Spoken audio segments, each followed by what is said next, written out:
자, 하나님 말씀 드리도록 하겠습니다. 저희 오늘 봉독할 하나님 말씀은 사무엘상 16장 7절 말씀 한 절만 보도록 하겠습니다. 구약성경 434쪽 사무엘상 16장 17절 말씀입니다. 저희들 같이 한번 봉독하도록 하겠습니다. 여호와께서 사무엘에게 이르시되 그의 용모와 키를 보지 말라. 내가 이미 그를 버렸노라. 내가 보는 것은 사람과 같지 아니하니 사람은 외모를 보거니와 나 여호와는 중심을 보느니라 하시더라. 아멘. 기도하겠습니다. 좋으신 아버지 하나님 감사합니다. 하나님, 오늘은 하나님께서 어떻게 다윗을 왕위로 세우셨는지에 대해서 말씀을 나누고자 합니다. 하나님, 오늘 말씀을 통해서 정말 하나님이 저희들의 마음의 자세에 대해서 지적하실 텐데, 저희들이 말씀을 통해서 저희 마음을 다시금 하나님께 붙들어 매는 시간 되도록 인도해 주옵소서. 주의 성령께서 이 말씀을 전하는 자나 듣는 자나 하나님께서 감동 감화시키셔서 주의 말씀에 메인바되게 하시고 이 말씀 붙잡고 승리하며 살아가는 저희가 다 되도록 인도해 주옵소서. 감사합니다. 예수님의 이름으로 기도드렸습니다. 아멘. 자, 오늘은 일상의 영성 두 번째 시간입니다. 하나님께서 사울을 패하시고 또 낙심하여 있는 사무엘에게 명하여 다윗을 기름 부어 왕으로 세우라고 하십니다. 그래서 사무엘은 이새의 집에 가서 모든 아이를 하나하나 다 살펴봅니다. 첫째 아들인 엘리압을 사무엘이 보고 저 사람이 하나님께서 기름 부을 받을 자라고 여깁니다. 그럴 때 하나님이 오늘 본문 말씀인 사무엘상 16장 7절에서 이런 말씀을 하세요. 뭐라고 말씀하시냐면 같이 한번 볼까요? 그의 용모와 키를 보지 말라. 내가 이미 그를 버렸노라. 내가 보는 것은 사람과 같지 아니하니 사람은 외모를 보거니와 나 여호와는 중심을 본다고 하십니다. 일곱 아들 모두가 다 사무엘을 지나가지만 하나님은 모두 아니라고 하시고 막내 아들인 다윗에게 이르러서야 그는 그를 기름 부어서 이스라엘의 왕으로 세우십니다. 분명 하나님이 다윗을 왕으로 세우실 때는 분명한 어떤 그 기준이 있었는데, 그 기준이 뭐냐면 그의 중심, 다시 말하면 그의 마음을 보셨다는 이야기입니다. 그래서 그가 외모가 아닌 그 중심이 하나님 마음에 합하져 있었기 때문에 하나님이 그를 왕으로 세우셔서 하나님의 뜻을 이루어 가셨습니다.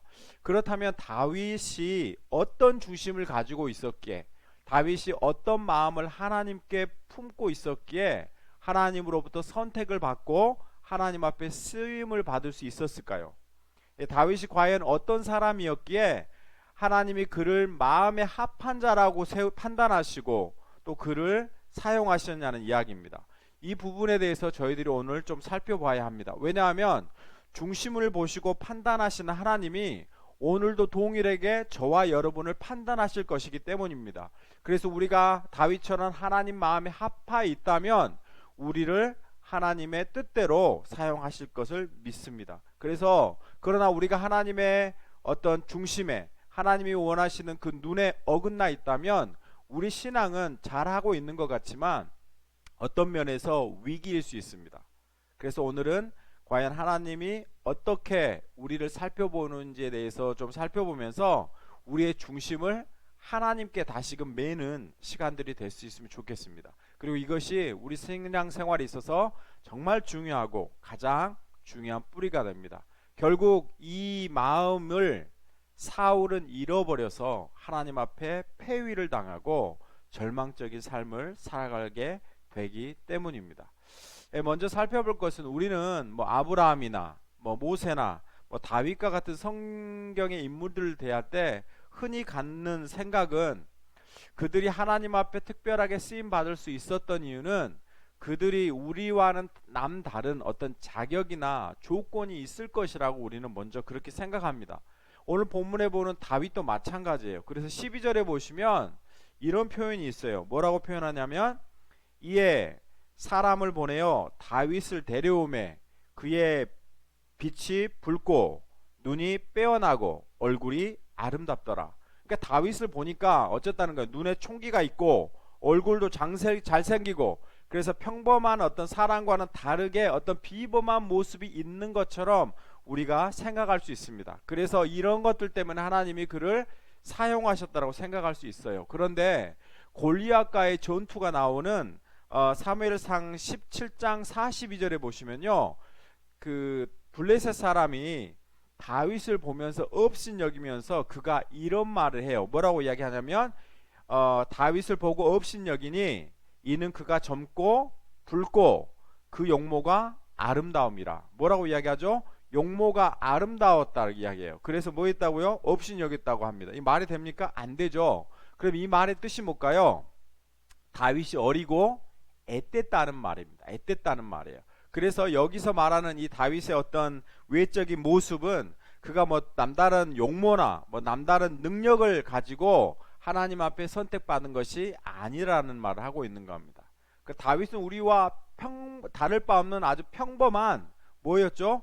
양치는 목동이었습니다. 그런데 하나님이 그 평범한 사람을 택하여서 아주 비범하게 사용하셨다는 겁니다. 그래서 그 다윗에게 어떤 남다른 실력이나 어떤 능력이 있어서 위대한 일을 한 것이 아니라 하나님이 그를 선택하셔서 사용하셨기 때문에 그가 위대한 일을 할 수 있었고, 평범한 사람이지만 하나님 앞에 비범하게 쓰임받을 수 있었다는 이야기죠. 그래서 우리도 정말 다윗처럼 평범한 사람입니다. 다른 사람들과 비교해서 내세울 것도 없고 다른 사람과 견주어서 뭐 특별할 것이 없는 사람입니다. 하지만 우리도 다윗과 동일하게 하나님의 마음에 합한 자로 설 수 있다면 우리도 하나님 앞에 귀하게 쓰임받을 수 있다라는 말이에요. 비록 우리가 하나님 앞에 내세울 만한 능력도 없고 가진 것도 없다 할지라도 하나님이 쓰시고자 하신다면 우리도 하나님 일에 쓰임받을 수 있다는 말입니다. 세상에서는 뭐 우리가 가진 재능이나 뭐 능력을 통해서 뭐 돈을 벌고 봉사 활동을 하고 뭐 자신의 이름을 드러냅니다. 하지만 기독교인들의 봉사와는 다르죠. 우리는 우리가 가진 것을 나누는 것이 아니라 하나님이 우리에게 허락하신 것을 나누는 겁니다. 왜냐하면 내가 가진 어떤 것도 하나님이 허락하시지 않는다면 내게 주어질 수 없다는 것을 우리는 믿음으로 인정하기 때문에 그렇습니다. 그래서 중요한 것은 내가 어떤 특별한 능력, 특별한 은사, 특별한 재능, 남들보다 다른 그 무언가를 가지고 있는 외적인 조건이 아니라 내가 얼마나 하나님 편에서 내 중심이 서 있는가 하는 것이 훨씬 더 중요한 겁니다. 왜냐하면 우리는 우리의 마음을 하나님 앞에 정하고 통제하고 순종하며 나가는 것이지 어떤 우리가 가진 능력이나 어떤 실력을 극대화시켜서 하나님 앞에 쓰임받는 것은 아니기 때문에 그렇습니다. 이 사실을 좀 확인해 볼 수 있는 게 왜 사울이 하나님 앞에서 폐위당했는지에 대해서 살펴보면 우리는 분명히 하나님이 왜 다윗을 세우셨는지에 대해서 알 수 있습니다. 조금 길지만 우리 사무엘상 15장 읽어보죠. 사무엘상 15장 11절, 22절, 23절 같이 한번 읽어봅니다. 시작. 내가 사울을 왕으로 세운 것을 후회하노니 그가 돌이켜서 나를 따르지 아니하며 내 명령을 행하지 아니하였음이니라 하신지라. 사무엘이 근심하여 온 밤을 여호와께 부르짖으니라. 22절. 사무엘이 이르되 여호와께서 번제와 다른 제사를 그의 목소리를 청정하는 것을 좋아하심같이 좋아하시겠나이까.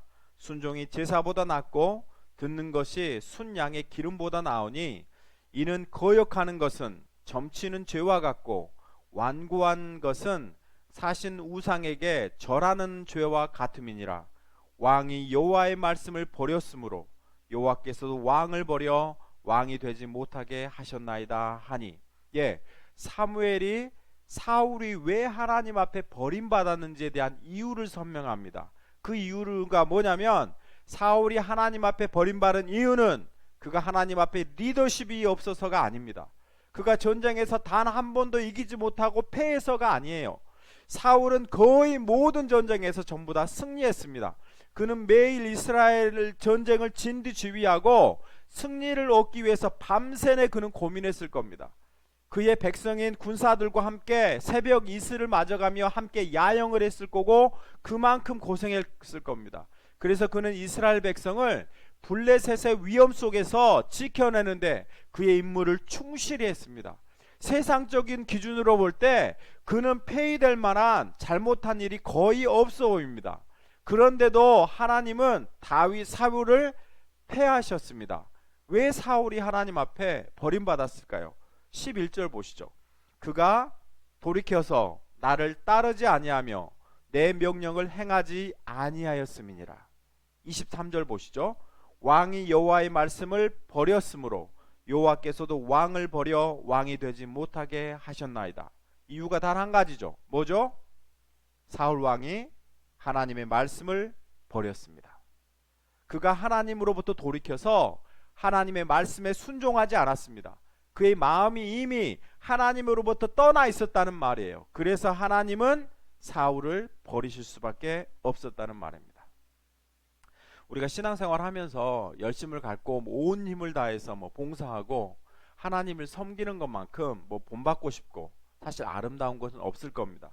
우리가 열심을 갖고 하나님을 섬기는 것은 하나님께서 우리에게 베푸신 은혜에 대한 마땅한 반응입니다. 이 하나님의 은혜가 넘칠 때 우리는 당연히 하나님 앞에 열심을 갖고 충성하게 되어 있어요. 그런데 이 은혜가 어디서 오는가가 중요해요. 이 은혜는 철저하게 어디서 오냐면 하나님의 말씀으로 오고 순종으로 열매를 맺게 되어 있다는 말입니다. 그래서 우리가 이 원천이 어디서 오는가를 아는 것은 굉장히 중요합니다. 내가 열심을 갖고 온 마음으로 교회에서 봉사하는 이유가 교인들의 인정이나 칭찬에서 오는가 아니면 하나님으로부터 오는가를 좀 살펴보는 것은 굉장히 중요해요.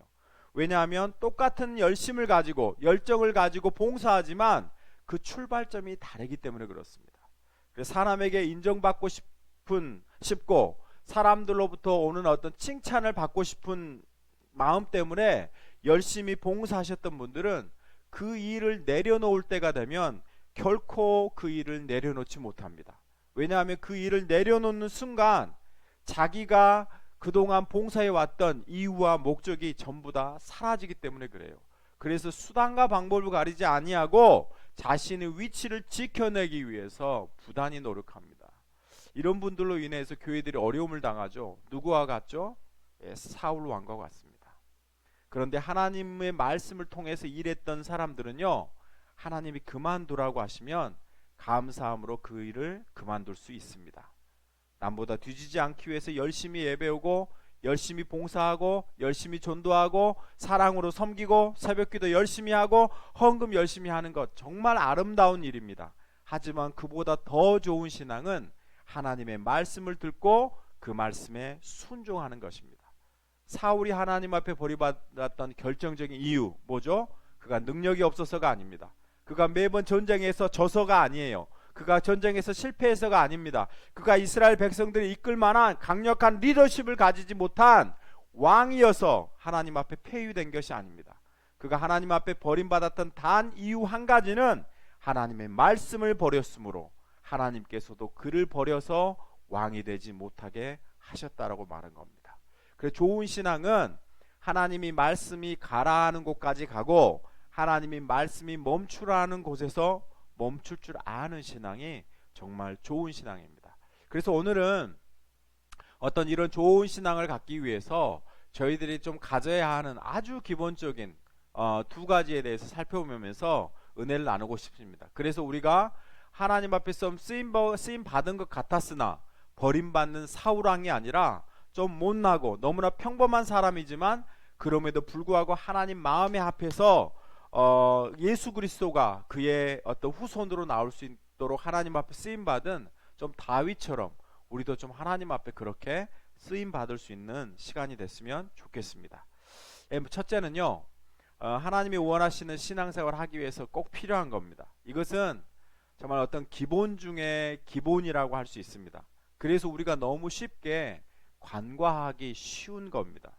아마 사울도 너무너무 쉬워서 이런 실수를 범했는지 모릅니다. 그게 뭐냐면 하나님의 말씀을 듣는 일입니다. 여러분은 한번 가슴에 손을 얹고 여러분 스스로에게 정직하게 한번 질문해 보십시오. 여러분은 얼마나 하나님의 말씀을 듣고 계십니까?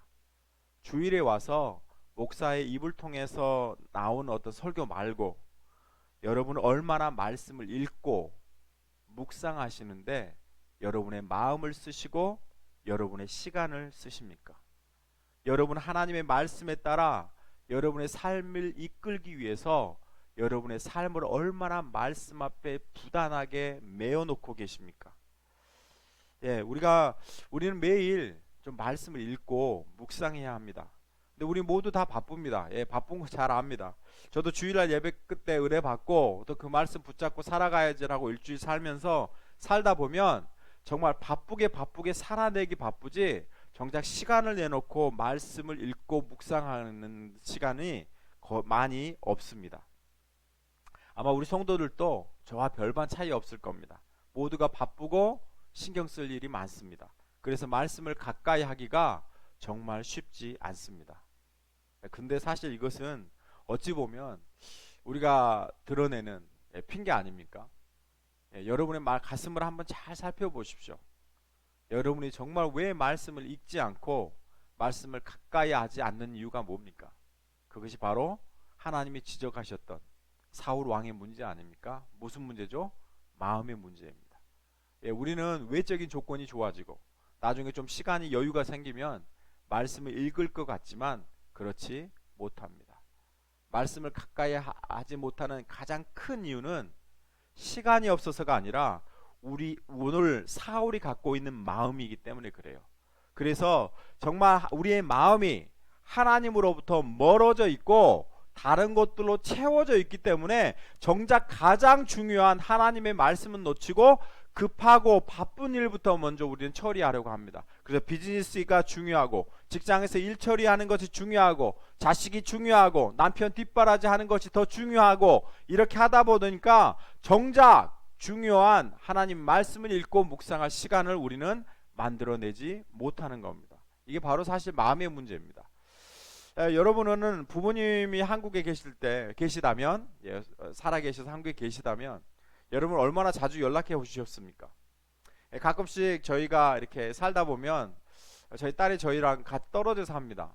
딸 보다 보면 이놈아 전화 연락 안 하네 이러면서 기다릴 때가 있어요. 저희 부모님들도 저희랑 똑같다고 생각합니다.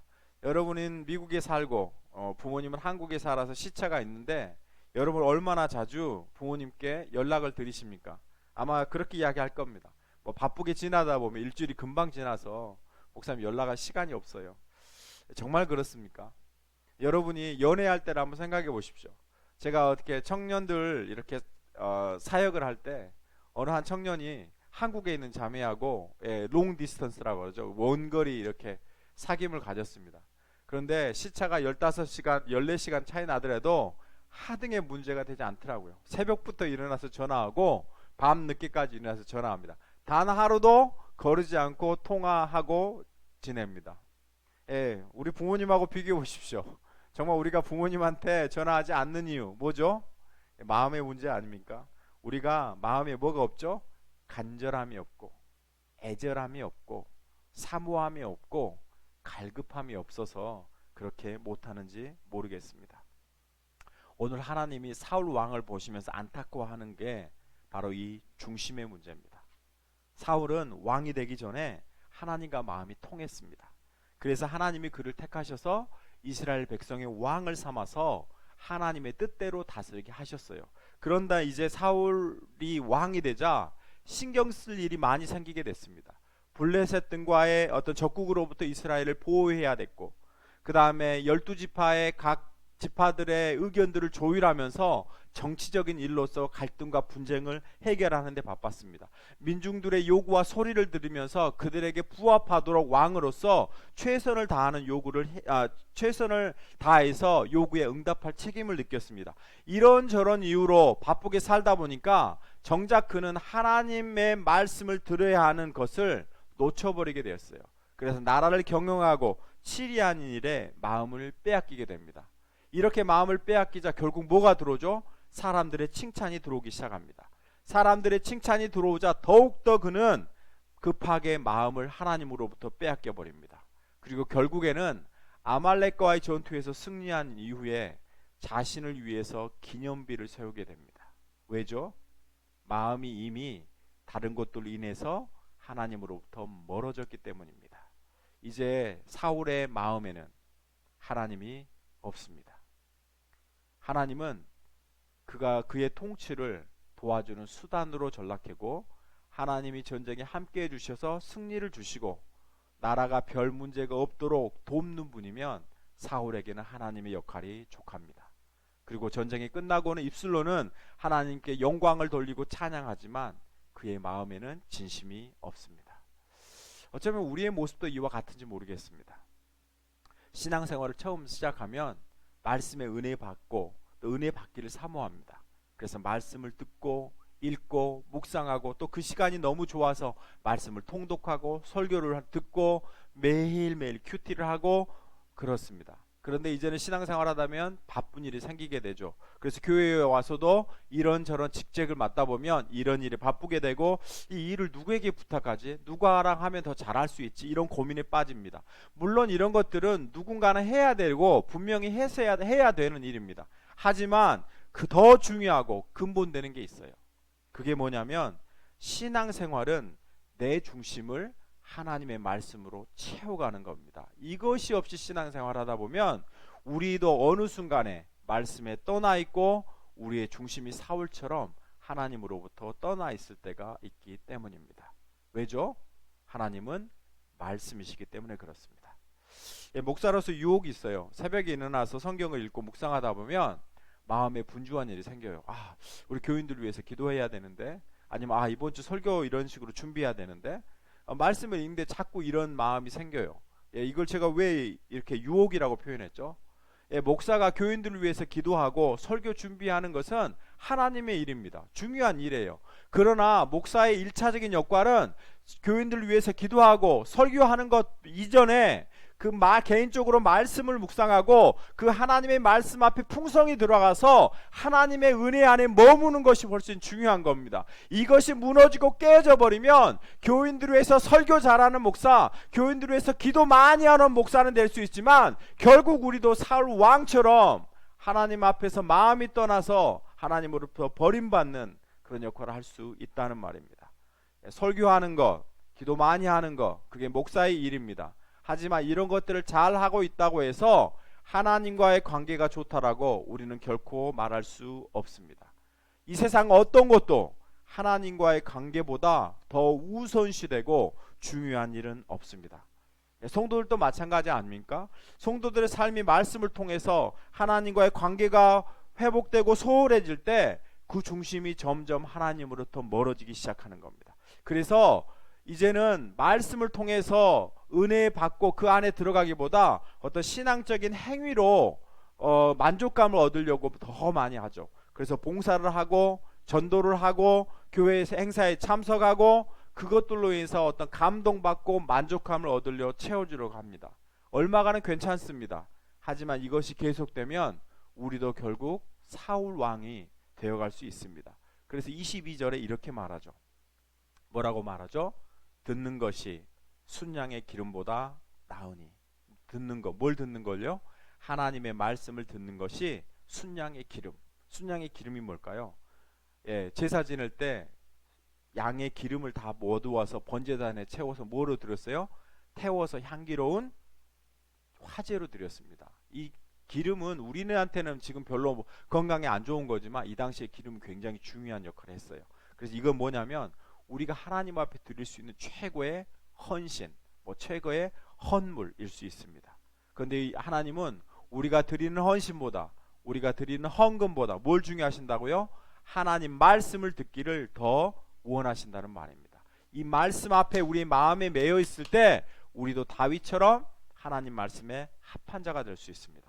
하지만 사울처럼 다른 것들로 인해서 급하고 중요하다고 생각되는 시급하다는 것들로 인해서 정작 중요한 하나님 말씀을 놓치면 우리도 결국 하나님 앞에 버림받을 수밖에 없다는 말입니다.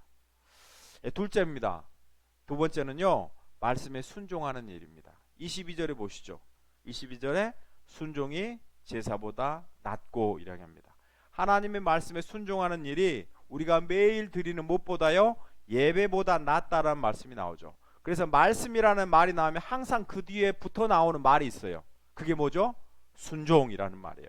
그래서 말씀을 듣고 묵상하고 뭐 공부하고 하는 것은 우리의 지식을 얻기 위해서 하는 것이 아니라 뭐 하기 위해서요? 그 말씀에 순종하기 위해서 하는 것입니다. 그래서 순종이 없는 말씀 생활은 아무런 의미가 없고 결국 사람을 교만에 빠뜨리게밖에 할 수 없다는 말입니다.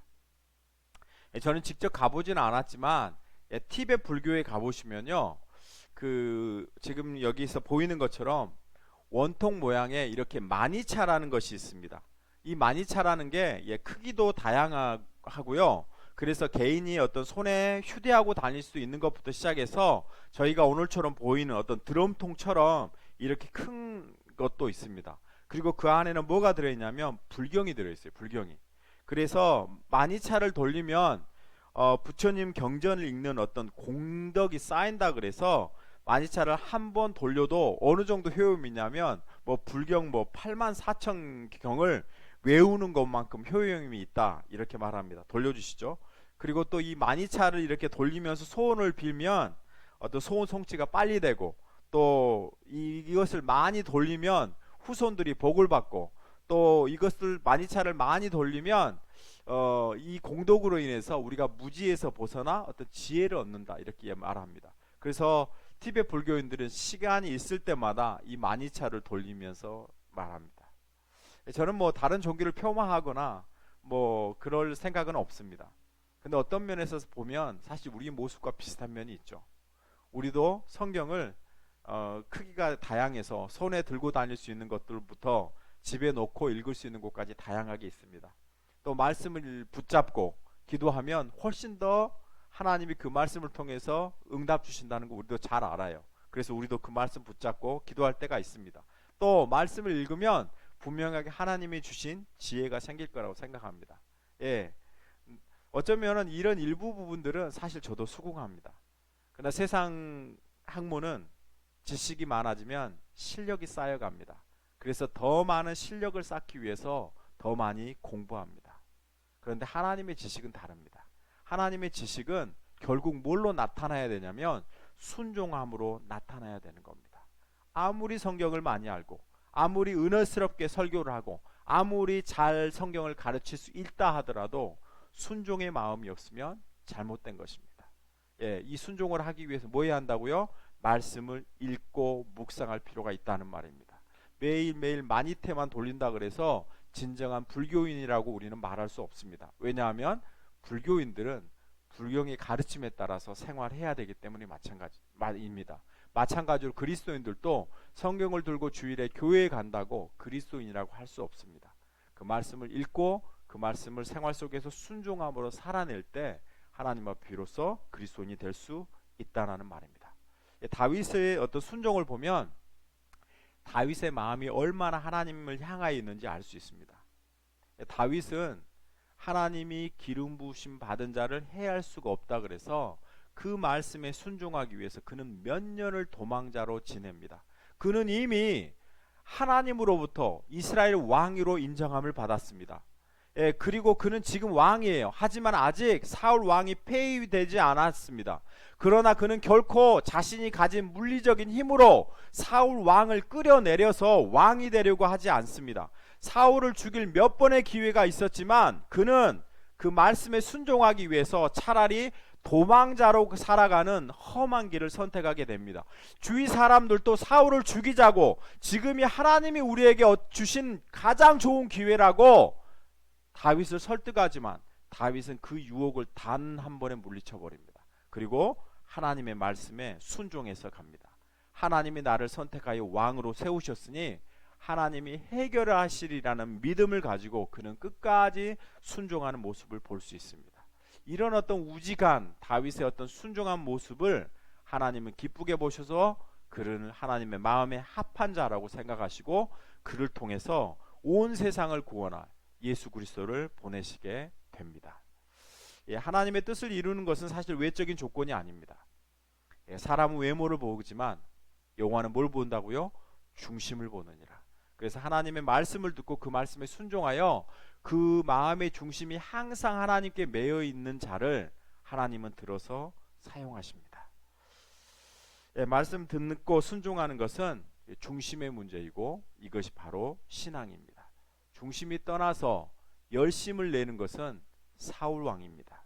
다윗은 항상 말씀을 듣고 그 말씀에 순종하였습니다. 그래서 하나님은 이런 다윗을 보고 그를 마음에 합한 자라고 여기시고 그를 사용하셔서 주님의 일을 이루셨음을 봅니다. 예, 신앙생활하면서 좀 기억했으면 좋겠습니다. 사람은 외모를 보지만 우리 하나님 뭘 본다고요? 중심을 본다고요. 나를 알아주지 않는 곳에서, 아무도 나를 인정해주지 않는 곳에서도 묵묵하게 하나님의 말씀에 순종하여 충성을 다할 수 있는 자를 하나님은 귀하게 보신다는 말입니다. 오늘 마지막 우리 성경 구절 한번 읽어볼까요? 잠언 4장 23절 우리 같이 한번 읽어보죠. 예, 시작. 무릇 지킬 만한 것보다 내 마음을 지키라. 생명의 근원이 이에서 남이니라. 예, 지킬 만한 것보다 뭘 지키라고요? 여러분의 마음을 지키십시오. 왜냐하면 생명의 근원이 이에서 나기 때문입니다. 사울 왕은 이 마음을 지키지 못해서 결국 무너졌고, 다윗은 하나님의 말씀을 통해서 이 마음을 지켜서 하나님 앞에 귀하게 쓰임받았던 모습을 봅니다. 오늘 설교를 제가 나눴습니다. 너무 평범한 설교이고 누구나 다 들었던 설교입니다. 그러나 정직하게 여러분의 마음을 한번 진단해 보십시오. 여러분의 마음은 정말 하나님 앞에 매여 있고, 여러분의 마음은 정말 하나님 말씀을 갈급하시고 갈망하십니까? 여러분 하나님 말씀을 듣기 위해서 얼마만큼 시간을 투자하시고 그 들은 말씀을 삶 속에서 실천해내기 위해서 얼마나 뼈를 깎는 수고를 하고 계십니까? 예, 이번 주에 제가 너무 기분이 좋은 일이 있었습니다. 예, 제가 이렇게 앞에서 뭐 하자고 하면 저는 뭐 전화해서 개인적으로 연락해서 설득해서 뭐 하십시오 이러지 않습니다. 그런데도 때가 되면 다 알아서 특송도 준비해 주시고 다 여러 가지 해주신 모습 보면서 참 좋았고, 또 이번 주에 한 분이, 제가 지난주에 어느 집사님, 어려운 집사님 이야기했습니다. 그래서 그 집사님에 대해 좀 관심을 갖자라는 이야기 했는데, 또 이분이 또 여러 군데 알아보셔서 그 집사님 어디 계신지 좀 찾으시려고 노력 많이 하셨던 모습을 봅니다. 저는 이것들 보면서 우리 성도님들이 그래도 마음 가운데 좀 하나님 말씀 중심으로 또 순종하려는 마음이 있구나라는 마음들을 제가 굉장히 많이 받았습니다. 작은 것들입니다. 우리 삶 속에서 말씀을 받은 바를 꼭 순종함을 통해서 정말 우리도 다윗처럼 하나님 앞에 귀하게 쓰임 받았으면 좋겠습니다. 예, 우리 찬양하고 우리 기도할 텐데요. 우리가 잘 아는 찬양입니다. 우리 주님 말씀하시면 내가 나아가리다, 주님 뜻이 아니면 내가 멈춰서리라. 우리 같이 찬양하면서 우리 기도하도록 하겠습니다.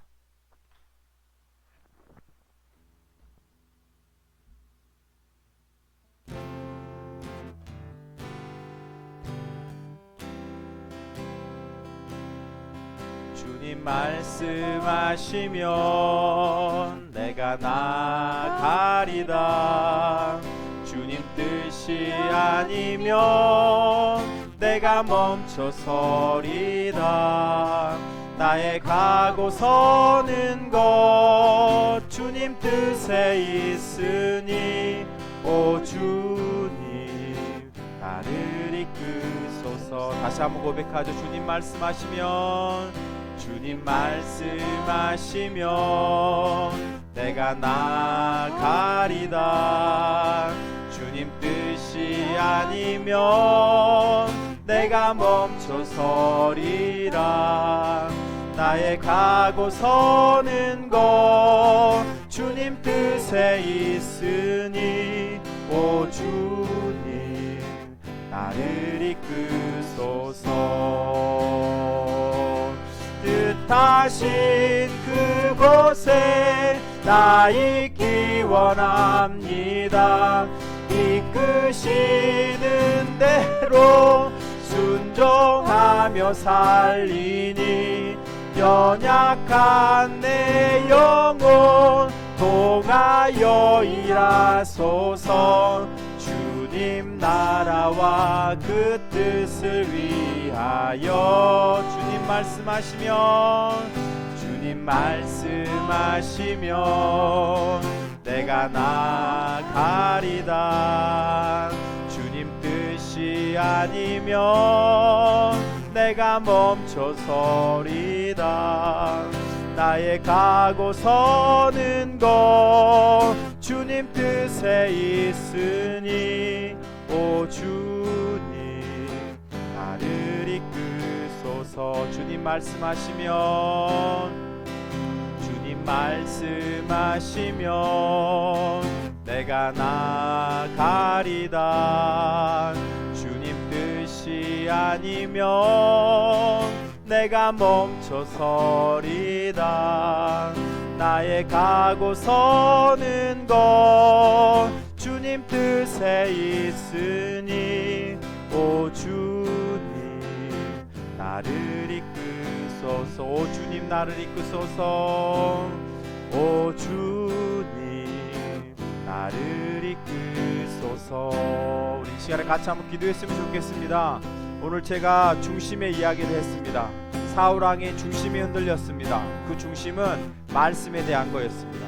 스스로 하나님의 말씀 앞에 본인을 매기를 포기했을 때 사울은 하나님 앞에 폐위되었고, 다윗은 평범한 사람이었지만 사울보다도 능력이 없었던 사람인지 모릅니다. 하지만 그가 순수하게 철저하게 그의 마음을 하나님의 말씀 앞에 매어 순종할 때 그는 하나님 앞에 귀하게 쓰임받았던 모습을 봅니다. 우리가 얼마나 말씀 앞에 우리 스스로를 잊고 묵상하며 또 말씀에 우리 스스로를 매기를 위해서 헌신하고 노력하는지 저희들 모르겠습니다. 이 시간 하나님 저희를 말씀을 매 사람이 되게 해주십시오. 말씀을 읽고 묵상하게 하시고 그 들은 말씀을 통해 순종함을 통해서 하나님의 영광을 이루는 삶을 살 수 있게 해달라고 시간 우리 스스로를 위해서 같이 한번 기도하도록 하겠습니다. 기도하겠습니다.